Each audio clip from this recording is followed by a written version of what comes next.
This audio is brought to you by Muslim Central. Please consider donating to help cover our running costs and future projects by visiting www.muslimcentral.com/donate.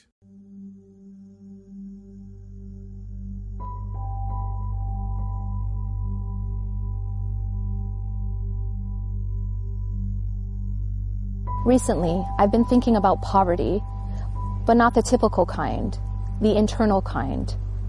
Poverty of the soul. True impoverishment is internal impoverishment. The soul that's been created but hasn't yet realized why. The heart that still beats but has already died.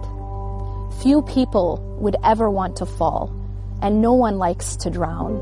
Yet in struggling through this life, sometimes it's so hard not to let the world in.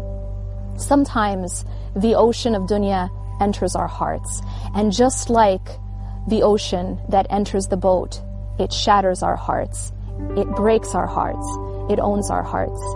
And sometimes we end up at our lowest point, just like at the bottom of the ocean.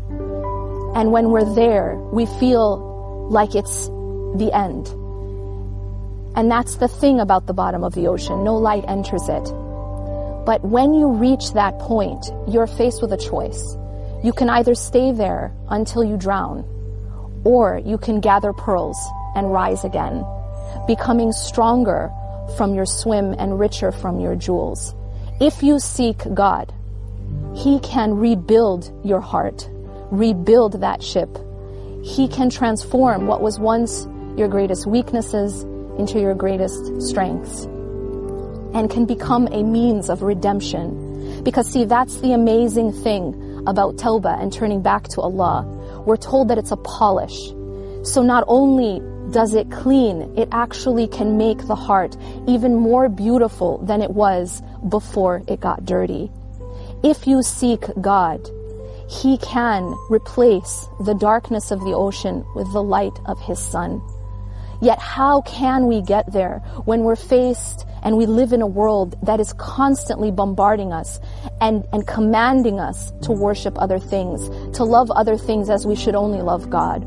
How can we escape true impoverishment of the soul? Allah subhanahu wa ta'ala tells us that there are a people who love others as they should only love God. And yet when He describes the believers, He says, and He describes them as ashaddu hubban lillah. In order to escape true impoverishment, we have to be ashaddu hubban lillah, overflowing in our love for Allah. But you can't love something that you don't know, and you can't know something that you never speak to and you never remember. We have to speak to Him, we have to remember Him, and remember Him often. See, many of us believe that all we have to do is live our lives however we want, and then before we die just say La ilaha illallah. But see, the thing is that however we lived is how we will die. And Allah subhanahu wa ta'ala does not allow our tongues to say La ilaha illallah at death unless there is La ilaha illallah inside the heart. Unless we put Allah first in our lives, we won't be able to put Allah first in our death. And so in order for us to live a life that is full of the love of God, we need to put God at the center. And we need to not lose hope when we do reach that lowest point.